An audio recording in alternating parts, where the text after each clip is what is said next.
کہا ہے کہ وہ جسٹس شوکت صدیقی کے الزامات کی تحقیق کرنے کو سپورٹ کرتے ہیں۔ آپ نے خط کا جو حصہ پڑھا ہے یہ ISI سے متعلق ہے، FIA سے متعلق نہیں ہے، جسٹس بابر ستار صاحب نے کہا۔ ایڈیشنل اٹارنی جنرل منور دوگل تھے، جی بالکل ایسا ہی ہے، انہوں نے کہا۔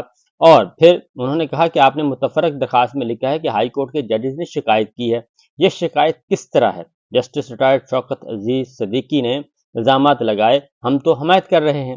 جسٹس بابر ستار صاحب نے کہا کہ ہائی کورٹ ججز کا خط ISI سے متعلق ہے، FIA سے متعلق نہیں ہے، تو آپ پھر کیا FIA انٹیلیجنس ایجنسی ہے؟ تو منور دوگل نے کہا کہ نہیں جی، وہ FIA ایجنسی تو نہیں ہے ISI کی طرح، تو کیا ہائی کورٹ کے ججز کو بلیک میل کرنے سے FIA کا کوئی تعلق ہے؟ جسٹس بابر ستار صاحب نے سوال پوچھا۔ تو ایڈیشنل اٹارنی جنرل جو کہ FIA کی طرف سے آئے تھے، انہوں نے کہا جی ایسا تو نہیں ہے، لیکن خط میں لفظ انٹیلیجنس ایجنسی سے استعمال کیا گیا، تو کیا FIA کے ججز کے گھروں میں خفیہ کیمرے لگانے کا کوئی تعلق ہے؟ جسٹس بابر ستار صاحب نے پوچھا۔ نہیں، ان کا کوئی تعلق نہیں ہے۔ تو کیا FIA انٹیلیجنس ایجنسی ہے؟ جسٹس بابر ستار صاحب نے دوبارہ پوچھا۔ تو جسٹس منور دوگل صاحب نے کہا کہ نہیں، ایسا کچھ نہیں ہے۔ تو پھر انہوں نے کہا کہ اس سے آپ FIA کیسے یہ کہہ سکتے ہیں کہ آپ اس کیس کو دوسرے کی عدالت میں منتقل کریں؟ ایک پیٹیشن میں ایجنسیز کے کردار کے حوالے سے بات کی گئی، اس لیے میں کہہ رہا ہوں، ایڈیشنل اٹارنی جنرل نے کہا۔ تو جسٹس بابر ستار صاحب نے کہا کہ اگر ایگزیکٹو ججز کو بلیک میل کرے تو کیا ججز کا مفادات کا ٹکراؤ ہو جائے گا؟ مفادات کے ٹکراؤ کی کیا آپ اس طرح کی تعریف کریں گے؟ آڈیو لیکس میں اس پر جسٹس بابر ستار صاحب نے جی 5 لاکھ روپے جرمانہ کیا، اور عدالت نے کہا DG FIA کے خلاف ہم توہین عدالت کی کارروائی بھی کر سکتے ہیں۔ اور اس پہ ذرا تھوڑا سا ایڈیشنل اٹارنی جنرل صاحب جو ہے وہ بیک فٹ پہ گئے، اور ہائی کورٹ کے خط کے کسی ایک معاملے سے بھی FIA کا کیا تعلق ہے؟ یعنی کہ انہوں نے کہا کہ کوئی ایک مثال دے دیں جس کا FIA سے تعلق ہو۔ جب FIA کا تعلق نہیں ہے، جسٹس بابر ستار صاحب نے کہا، تو پھر آپ کیسے یہ کہہ سکتے ہیں، اور FIA کیسے کہہ سکتی ہے کہ آپ یہ متفرق درخواست دائر کر کے اور عدالت کو ملائن کریں؟ بادی نظر میں تو FIA کا کوئی تعلق نہیں بنتا۔ تو ایڈیشنل اٹارنی جنرل بالکل پتلی گلی سے نکل دی ہے، اور FIA کی درخواست اسلام آباد ہائی کورٹ جسٹس بابر ستار صاحب نے خارج کر دی، اور 5 لاکھ روپے جرمانہ عائد کر دیا۔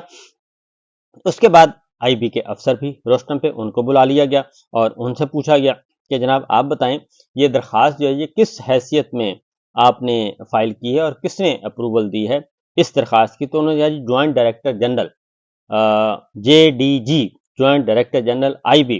تو انہوں نے کہا جی ان کا کوئی نام ہوگا، تو ان کا نام جی انہوں نے بتایا طارق محمود صاحب۔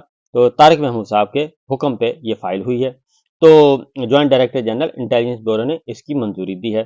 تو IB جسٹس بابر ستار صاحب نے جی اگلی پیشی پر IB کے اعلیٰ حکام کو طلب کر لیا، اور اس کے بعد پھر باری آتی ہے پیمرا کی۔ تو پیمرا کے ساتھ بھی یہی کچھ ہوا، اور آپ اس فیصلے کی بنا پر اپنے دلائل مکمل کر سکتے ہیں، جسٹس بابر ستار نے پیمرا کے وکیل سے یہ کہا۔ تو انہوں نے یہ کہا کہ جناب آپ کس صورت میں، پیمرا سے بھی پوچھا کہ آپ کس حیثیت میں، آپ کا کیا مسئلہ ہے؟ تو سیم وہی جو FIA کے آرگومنٹ تھے کہ FIA یہ معاملہ ہے انٹیلیجنس ایجنسی کا، اور درخواستیں دے رہے ہیں پیمرا اور FIA اور IB اور PTA، یہ کس طریقے سے آپ دے رہے ہیں؟ تو ایسا کوئی قانون ہے کہ ایک جج نے ایک فیصلہ دیا تو اس کا متعلقہ کیسز ہمیشہ وہی سنے گا؟ کیونکہ یہ پیمرا نے بھی یہ کہا ہے کہ جسٹس بابر ستار صاحب آپ کیس نہ سنیں، یہ اس سے پہلے ایک فیصلہ ہو چکا ہے، تو آپ جسٹس کیانی صاحب کو واپس یہ بھیج دیں، وہی سنیں گے۔ تو جسٹس بابر ستار صاحب نے کہا کہ کیا ایسا کوئی پہلے سے مثال موجود ہے کہ ایک نوعیت کے مقدمہ ایک جج سن لے تو دوسرا جج سن نہیں سکتا؟ تو پیمرا کے وکیل نے کہا جی ایسا کوئی قانون موجود نہیں ہے۔ تو پیمرا کو بھی 5 لاکھ روپے جرمانہ عائد کر دیا گیا، اور اس کے ساتھ بھی یہی سلوک کیا گیا۔ اور اسلام آباد ہائی کورٹ نے PTA کا بھی یہی کیا، PTA نے بھی بینچ پر اعتراض کیا تھا، اسے بھی 5 لاکھ روپے جرمانہ کر دیا، اور اس کی درخواست بھی خارج کر دی۔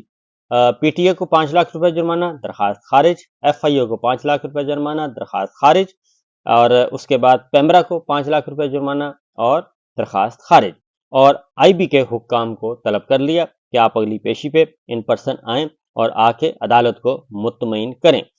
تو یہ آج کی کاروائی ہوئی ہے، جس کے بعد پھر چودھری اعتزاز احسن صاحب آتے ہیں، اور انہوں نے آ کے یہ بتایا کہ جناب آپ بھی تشریف لائیں، اور چودھری اعتزاز احسن صاحب چونکہ عدالت کی معاونت کر رہے ہیں، اور اس میں یہ پبلک انٹرسٹ کا معاملہ ہے، FIA کو خود سے ایکشن لینا چاہیے۔ چودھری اعتزاز احسن صاحب نے کہا، اعتزاز صاحب آج یہیں روکتے ہیں، آپ آئندہ سماعت پر عدالت کی معاونت کریں، اگر آپ چاہیں تو تحریری طور پر اپنا بریف جمع کروا سکتے ہیں۔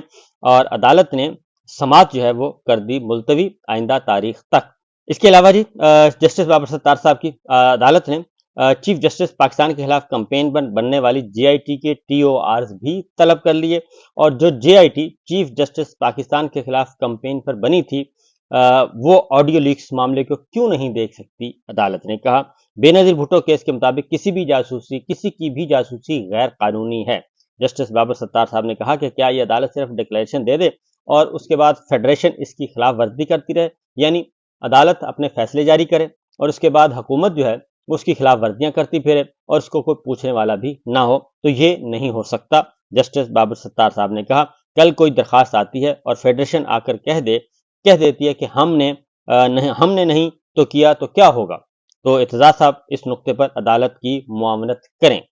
اس کے بعد جسٹس چودھری اعتزاز احسن صاحب نے اس پر نہ صرف عدالت کی معاونت کی بلکہ چودھری اعتزاز احسن صاحب نے کہا کہ آج کا جو عدالت کا پروسیجر میں نے سن کے، کورٹس کی سماعت سن کے، آج میرا دل وہ کہتے ہیں جی باغ ہو گیا، اور عدالت نے بہت ہمت کا مظاہرہ کیا ہے اور ایسا ہی کرنا چاہیے، کیونکہ اس وقت لاقانونیت جو ہے وہ عروج پر ہے۔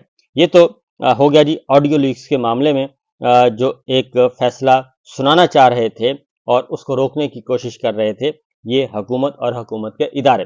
دوسری جانب ایک اور مقدمہ تھا، اس میں بھی راہ فرار اختیار کیا گیا، وہ تھا جناب عمران خان صاحب کی درخواست ضمانت القادر ٹرسٹ میں، اور اس میں بھی آج چیف جسٹس عامر فاروق صاحب کی عدالت تھی، اس میں آج القادر ٹرسٹ میں نیب کے پروسیکیوٹر جو ہیں وہ نہیں آئے، یعنی کہ سرکاری وکیل نہیں تشریف لائے، نیب کے پروسیکیوٹر نہیں آئے، کیونکہ اس میں ضمانت تو بنتی ہے لیکن مسئلہ یہ ہے کہ 6 مئی تک وہ کیس ملتوی کیا گیا ہے۔